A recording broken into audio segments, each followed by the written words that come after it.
Pues muchas gracias, presidenta, por la rectificación. Bueno, quiero empezar con una reflexión, al igual que en años anteriores. El presupuesto 2024 pues sigue la manguera regando con generosidad los presupuestos de este Departamento de Educación.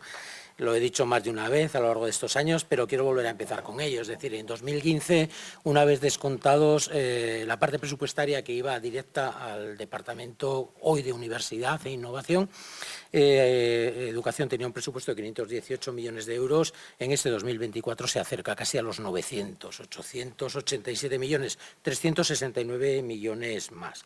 Y aunque sé que es mala educación hablar de dinero, bueno, cuando se habla de gasto en educación, la gente enseguida dice, bueno, la educación no es un gasto, la educación es una inversión. Y es verdad, porque todo el dinero dedicado a educación siempre es poco. Pero claro, ese dinero hay que invertirlo, y hay que invertirlo bien. Invertir bien pues es una serie de cosas. Podríamos cuantificar que invertir bien es mejorar la calidad del sistema educativo como elemento básico, y para ello habría que garantizar, por supuesto, la libertad a través de una oferta amplia, aumentar las dotaciones, las infraestructuras. Habría que mejorar la inclusión y la equidad educativa y hacer apuestas pedagógicas que lleven a todo el mundo al éxito escolar. Y bueno, pues eso se hace tomando decisiones adecuadas de política educativa que conviertan lo que podría ser un gasto, evidentemente, en una inversión. Les decía en el debate de los presupuestos de 2023 que en este contexto de aumento exponencial del presupuesto han tenido dinero suficiente desde el Departamento de Educación, el Partido Socialista, sobre el que recae la responsabilidad para tomar las decisiones que han considerado en el ámbito de la política educativa. Y esas decisiones y las consecuencias que lleven esas decisiones serán evidentemente un registro, un reflejo de aquello que han tomado. Es decir, que los resultados no serán nunca consecuencia de tomar decisiones por escasez de medios o por otro tipo similar de cuestiones, sino serán resultados debidos a el giro, la decisión o el planteamiento que han hecho en el mundo educativo, porque han tenido recursos suficientes. En base a eso, pues solo cabría preguntar una cosa, ¿no? ¿El sistema educativo navarro es hoy mejor que lo que era en el 2015? Pues yo me atrevo a decir que rotundamente no. No. Por tanto, las decisiones que han tomado no han servido para invertir, alguna parte sí, otra para gastar, y la gestión no podemos decir que haya sido un éxito. Y a partir de ahí, pues bueno, pues aprovecharé la presentación de nuestras enmiendas para comentar algunas cuestiones generales de cada uno de los programas del presupuesto. Empezamos con una enmienda que ya hicimos el año pasado, es la enmienda número 300. Este tema lo hemos debatido ampliamente en este Parlamento, incluso con una moción, y no es otro que la cuestión de las ratios. A través de las ratios, señorías, estamos trasladando el problema de la planificación general del sistema educativo navarro para los próximos 20 años, así de sencillo. Yo suelo afrontar este debate siempre, ya me conocen, desde los datos. Los datos aquí van en un sentido claro, es decir, en estos 2 últimos años el total de la matrícula de educación infantil ha bajado en 2.000 alumnos prácticamente. El número total de alumnado que tiene el sistema educativo navarro es más o menos el mismo, 117.000. ¿Por qué? Pues porque ha habido un aumento espectacular de alumnado en formación profesional, 5.000 más. Ese alumnado probablemente no estaba en el sistema educativo, es alumnado que vuelve de donde estaba al sistema educativo, y porque, bueno, pues en la ESO ahora estamos notando el aumento de natalidad que se produjo hace 12 o 13 años en pleno boom de nacimientos al principio de la primera década de los años 2000. Pero bueno, la realidad es que en el inicio del sistema educativo tenemos 2.000 alumnos menos. Bueno, otro dato importante que decía que iba a dar es el del profesorado. Prácticamente desde el curso 14-15 tenemos 2.000 profes más. 2.000 no, 2.028. 2028. En el 14-15 teníamos 7.245 y hoy tenemos 9.000, el 22-23, con los datos del ISEN del Consejo Escolar, 9.273, 2.028 profesores más. Bueno, a partir de estos datos, quien tiene que tomar decisiones es el Departamento de Educación, evidentemente, con un planteamiento de nacimientos y un planteamiento de recursos. ¿Cuál ha sido la respuesta en este debate del propio Departamento? Pues se ha fijado fundamentalmente en 2 polos. El primero, recordarán en el debate de la moción, que por cierto fue aprobada, se decía que aquella moción lo que pedía era un estudio de proyección de la situación del sistema educativo.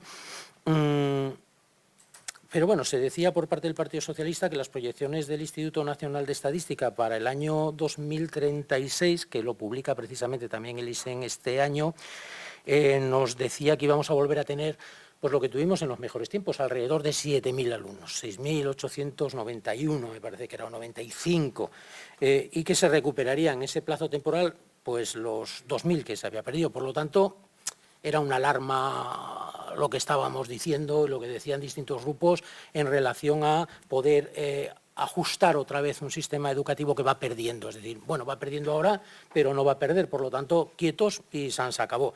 Bueno, la realidad es tozuda porque en los últimos 10 años se ha perdido justamente el 20%.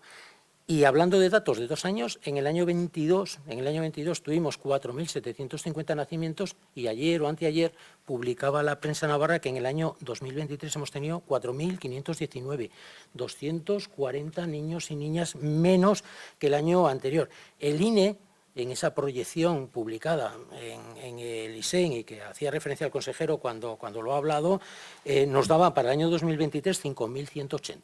5.180 son 660 más o menos, o 661 alumnos menos de lo que proyectaba el Instituto Nacional de Estadística.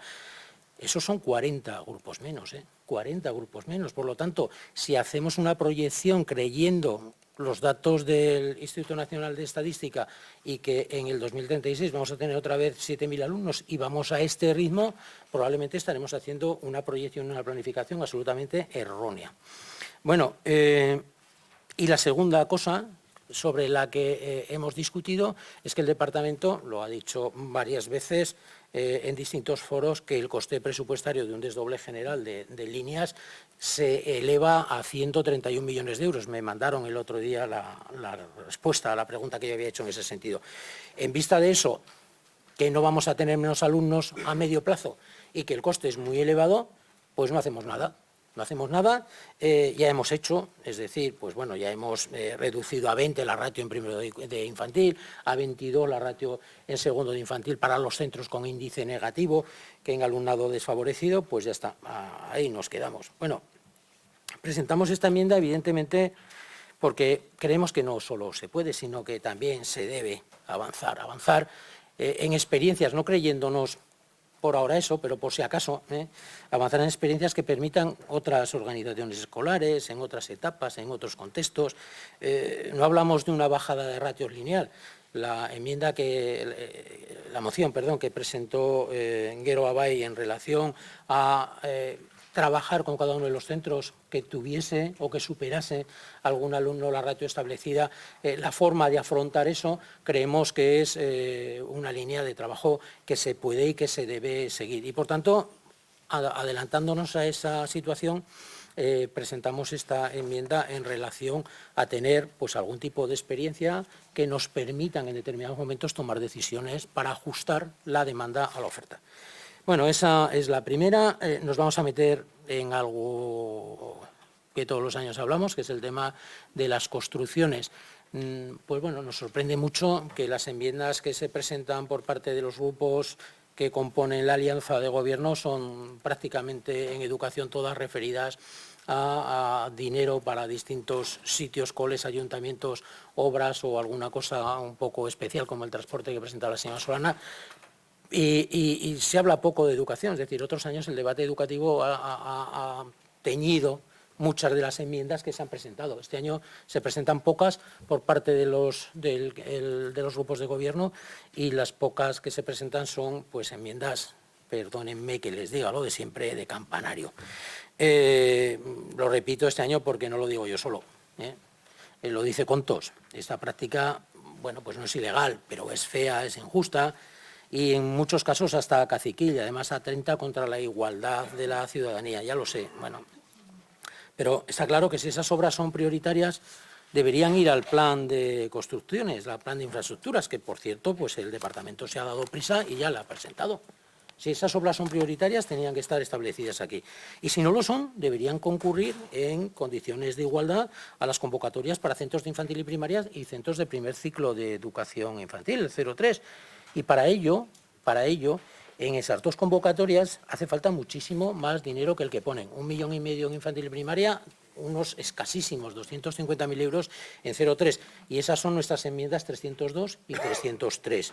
Es decir, en este caso hay demandas todos los años que multiplican por 6 las posibilidades que tiene el departamento en esas convocatorias que pone sobre la mesa. Y después, ¿qué es lo que pasa? Pues que hay que dar razones inventadas arbitrarias para dejar a un montón de gente fuera, como las que se nos han dado últimamente en el Ayuntamiento de Tudela. Y eso conlleva demandas judiciales que el departamento pierde.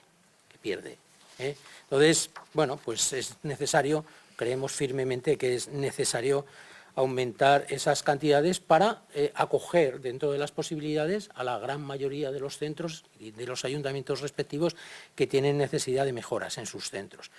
El segundo bloque de este programa de construcciones es el que se refiere, por supuesto, al cumplimiento de la ley de accesibilidad, que, como hemos visto aquí, en distintas comisiones de distintos niveles, pues no se cumple. Presentamos 4 enmiendas, la 307, la 311, la 15 y la 22, dirigidas al cumplimiento de la ley, a elaborar un diagnóstico, a elaborar la documentación precisa y a subvencionar obras en centros municipales y centros propios, centros del propio Departamento de Educación.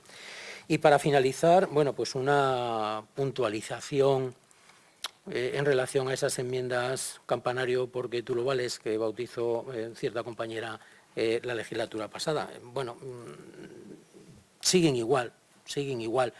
No le han hecho ningún caso a Contos. El año pasado tenían 870.000 euros, este año tienen 732.600.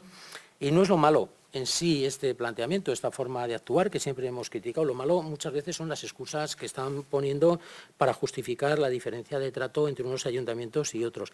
Y me quiero referir aquí al tema de huertas mayores, como no puede ser de otra forma. La Comisión de Educación se presenta en el colegio y dice que, bueno, que todo pasa por firmar un convenio con el ayuntamiento para que se haga la obra. Yo, en todos estos años, podría poner sobre la mesa 22 cubiertas y actuaciones en los patios en los que no se ha firmado ningún convenio. Se ha puesto el dinero y aquí paz y después gloria, ¿no? Por ejemplo, hay un patio de un centro educativo en una de las enmiendas que presenta Euskal Herria Bildu, que lo que dice es que, bueno, que se pone el dinero y que el ayuntamiento ya gestionará cómo hacer la cubierta. Entonces, esa es la primera cuestión. Pero bueno, luego nos aparece en este caso una enmienda para el proyecto y lo que nos dicen los compañeros de Contigo es que se saca solamente la enmienda para el proyecto porque igual no da tiempo a hacer otra cosa que el proyecto. Pero si el proyecto ya está hecho, si el proyecto lo hacía el ayuntamiento, si hay propuestas específicas de actuaciones en relación a cómo hacer el tema que se transforma en un proyecto en una semana. Entonces, el ayuntamiento, por supuesto, tiene la voluntad de cubrirlo. Quien no tiene la voluntad de poner el dinero para que se cubra es precisamente el Gobierno. Bueno, en fin, ahí tengo que alabar una postura coherente, que es la de Geroa, con la enmienda 334, que lo que hace es, pues bueno, ya que no se puede cubrir todo, cubrir el patio pequeño de educación infantil, por lo menos para dar una pequeña solución a una parte que no se da en lo otro. Bueno, acabo las construcciones, que en fin, y el dinero, que es lo material, y me voy a dedicar a hablar de educación en lo que queda fundamentalmente. En el programa de plurilingüismo, pues bueno, hay una razón importante para volver a presentar esa enmienda 347 que ponemos sobre la mesa, la que pretende habilitar una partida para hacer frente a los gastos que puedan generar los trámites necesarios para convertir el PAI en un modelo lingüístico. La razón, por supuesto, no es otra que el PSN se ha olvidado del PAI.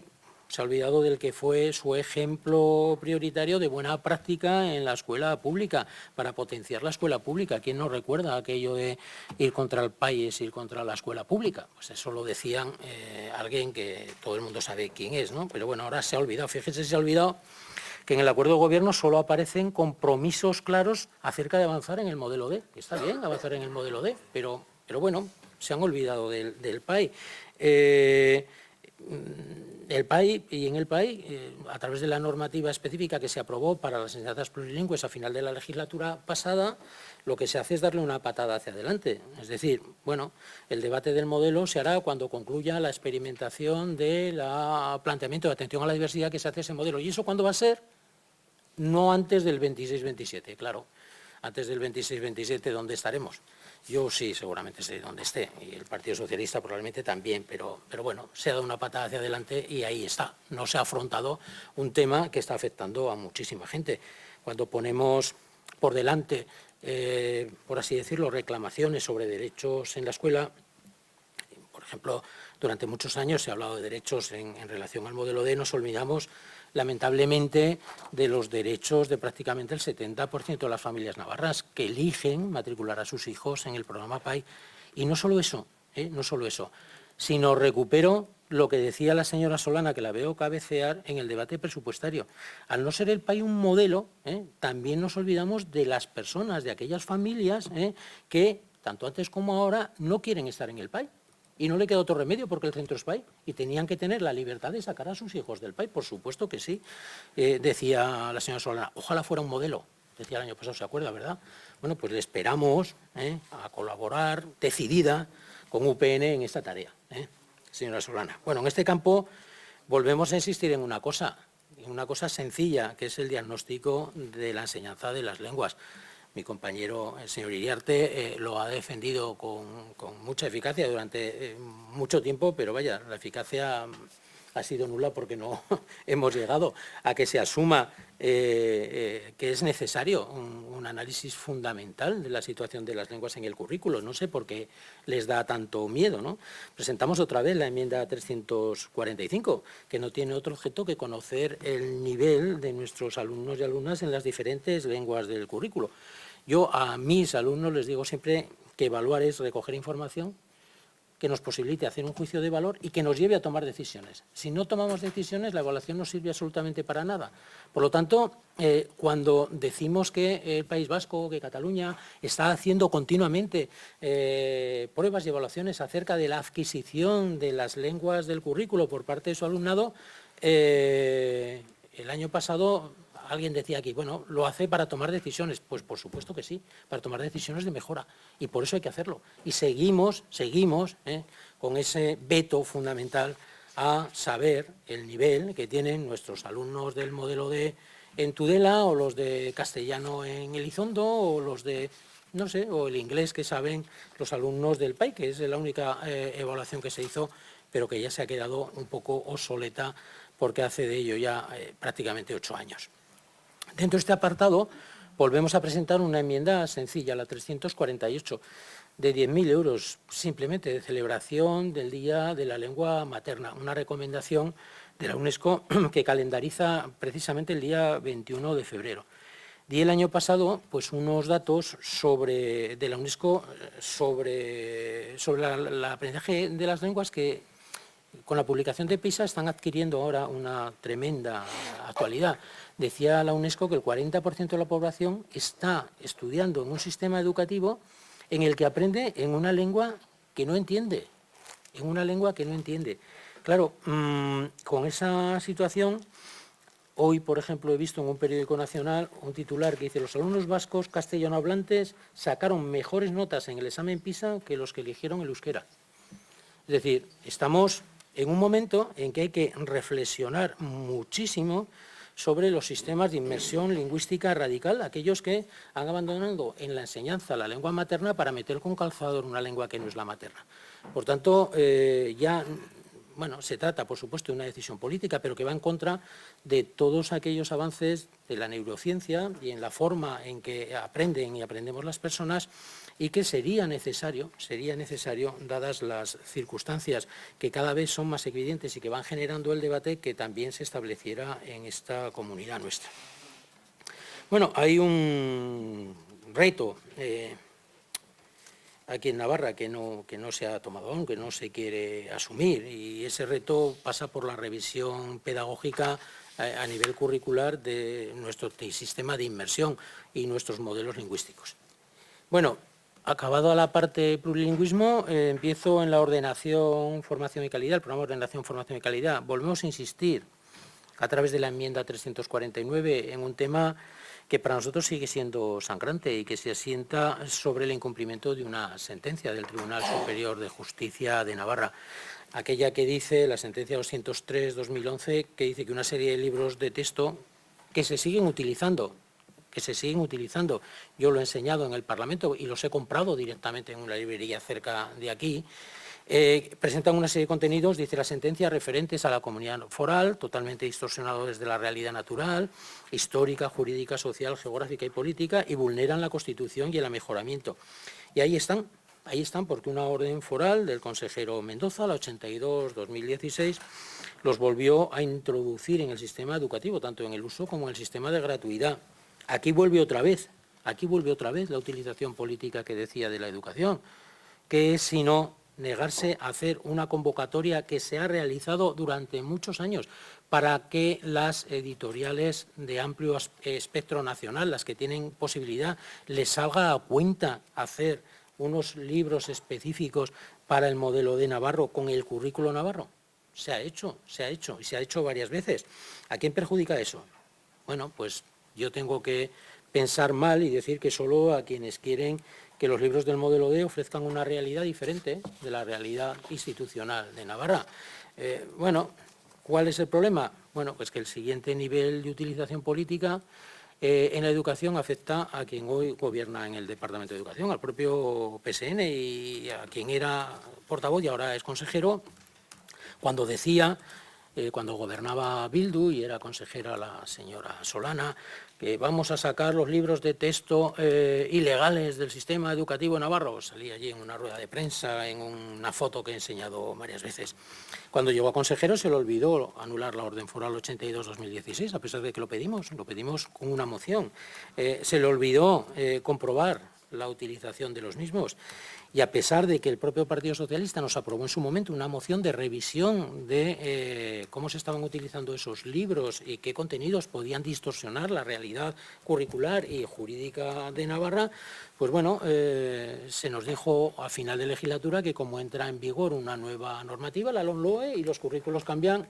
Bueno, pues como dice Mota, que para qué, ir para qué es tontería, ya si eso lo haremos en su momento. Entonces, no hacemos esa moción aprobada por el propio Partido Socialista, pues porque no merece la pena. Bueno, pues volveremos a presentar esa moción, a ver si esta vez no la aprueban y se hace la revisión de esos libros de texto que siguen utilizándose a pesar de una sentencia del año 2011.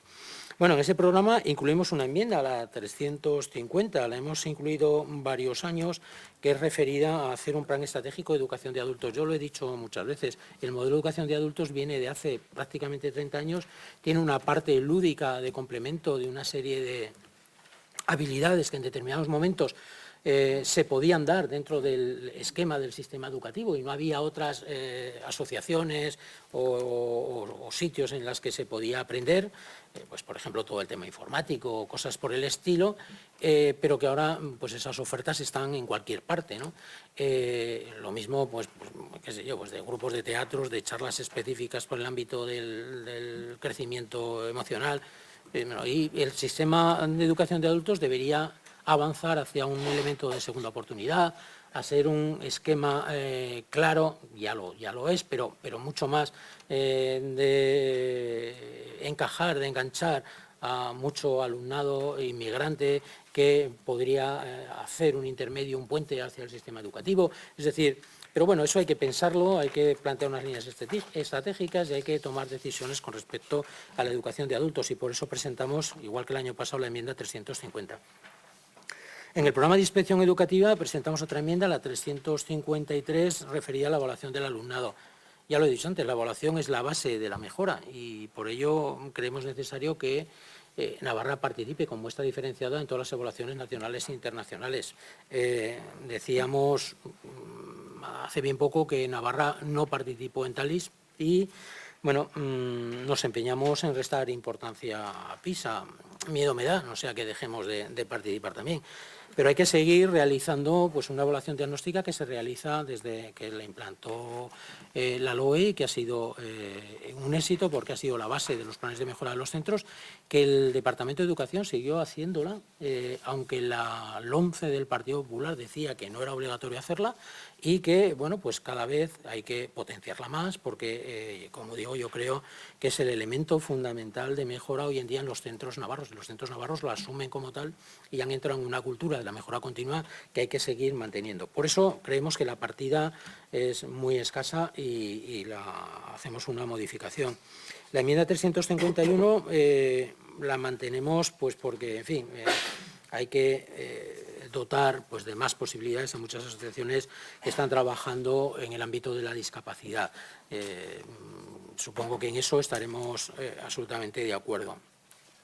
Paso a los servicios complementarios. Voy a acabar con eso antes de hacer una reflexión general sobre la formación profesional. Los servicios complementarios están ahora metidos, igual que la digitalización, en el programa de formación profesional, pues porque bueno, van ajustados a las competencias, supongo, personales del nuevo director general.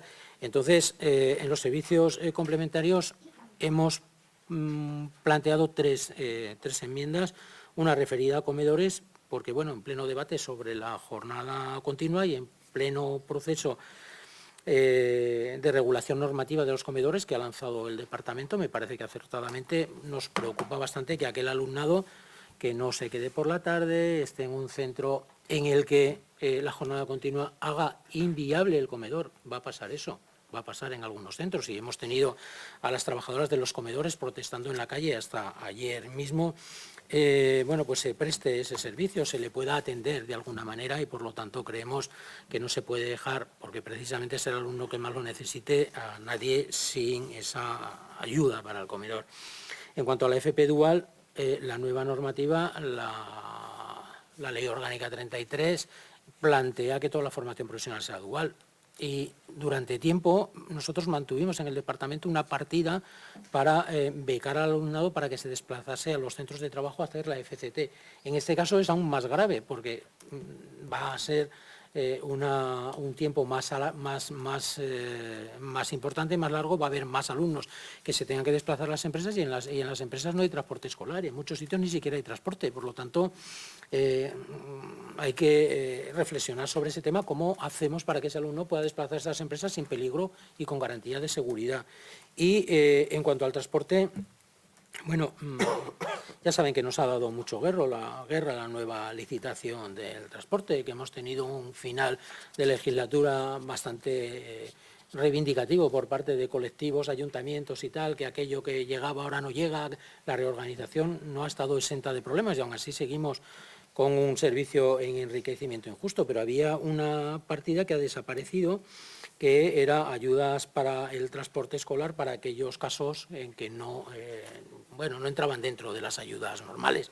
En esa línea presentamos esta enmienda en la medida de que sigue sin darse solución a casos como lo que nos presenta Geroa cada año, el tema de Cizur. Este año nos presenta también un asunto de Muruarte. He visto una de la enmienda in voce que presentan otra en relación también al transporte escolar del modelo D. Bueno, pues esas necesidades existen, pero también existen necesidades similares en muchísimas localidades y en muchos pueblos que no se cumplen. Es decir, el transporte escolar de Cizur, pues por supuesto pasar de un lado a otro, pero el transporte escolar, lo digo siempre, de ir de la Azucarera, donde han ido mis hijas, al Colegio Público San Julián, pues es el mismo plan, no, bastante más, es decir, porque hay más distancia y no hay manera.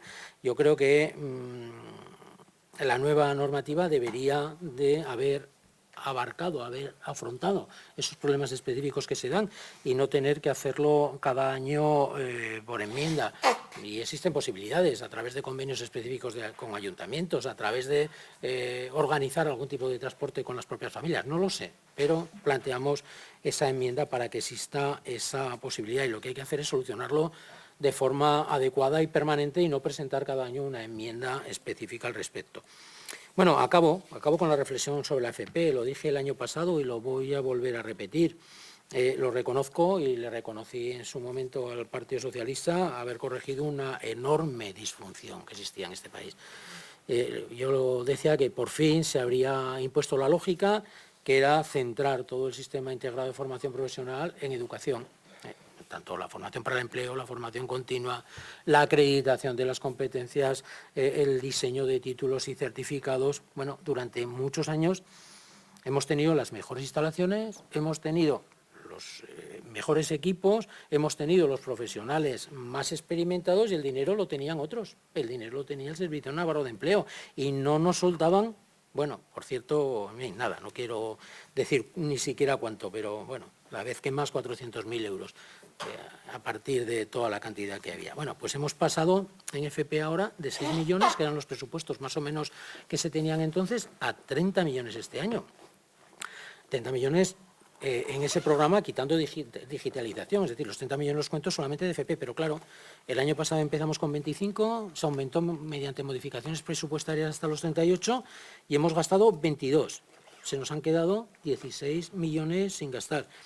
Bueno, ya sé que me iban a decir que hay muchas de esas partidas que son MRR, que hay más tiempo para gastarlas, pero bueno, no voy por ahí. Voy a afinar un poquito más este análisis. Me refiero, por ejemplo, a esas partidas para realizar acciones de FP. Por ejemplo, ya lo dije el año pasado, estamos ejecutando apenas pues, el 30% del dinero que tenemos, de esas partidas por las que siempre hemos suspirado y hemos creído que podíamos manejar de una manera mucho más adecuada, que era pues, la formación para el empleo. Por ejemplo, en los centros propios había 6,2 millones y hemos gastado 2,4, y en los centros externos de 3,5 millones se han gastado apenas 2. Por tanto, bueno, no se está utilizando ese dinero para hacer lo que decíamos que podíamos hacer, que es curioso. Y en lo de la acreditación ya, pues es también para nota. De 3,5 millones para acreditación hemos gastado el 10%, 370.000 euros. Pero eso no es lo grave es que metemos una partida a lo largo del año de 2 millones de euros en subvenciones para que acrediten otros.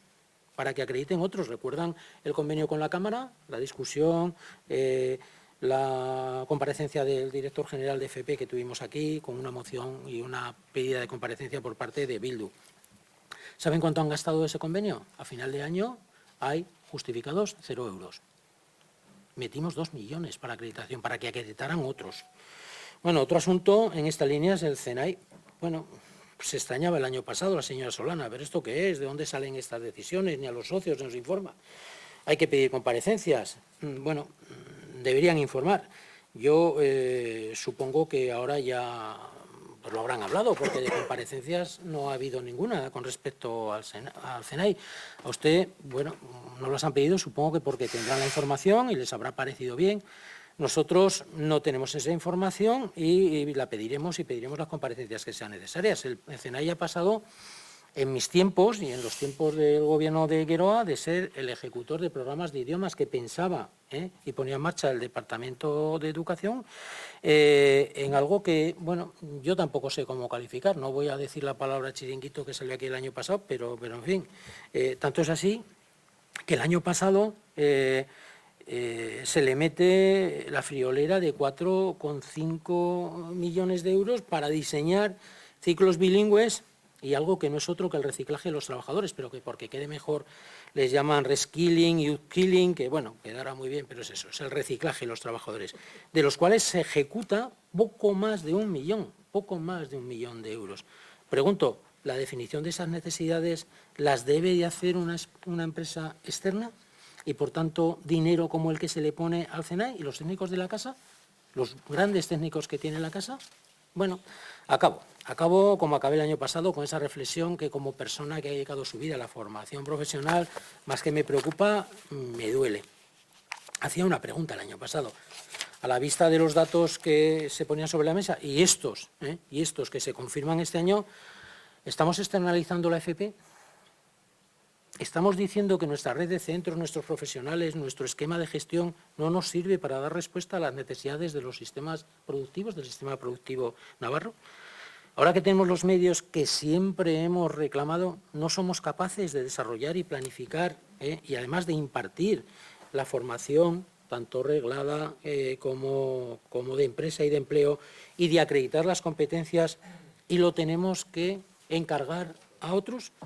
Lo digo aquí y, como el año pasado, invito a una seria reflexión que deberían hacer en el Departamento de Educación y en el propio Gobierno sobre estos datos presupuestarios, estos resultados presupuestarios del 2023. Y nada más. Muchas gracias.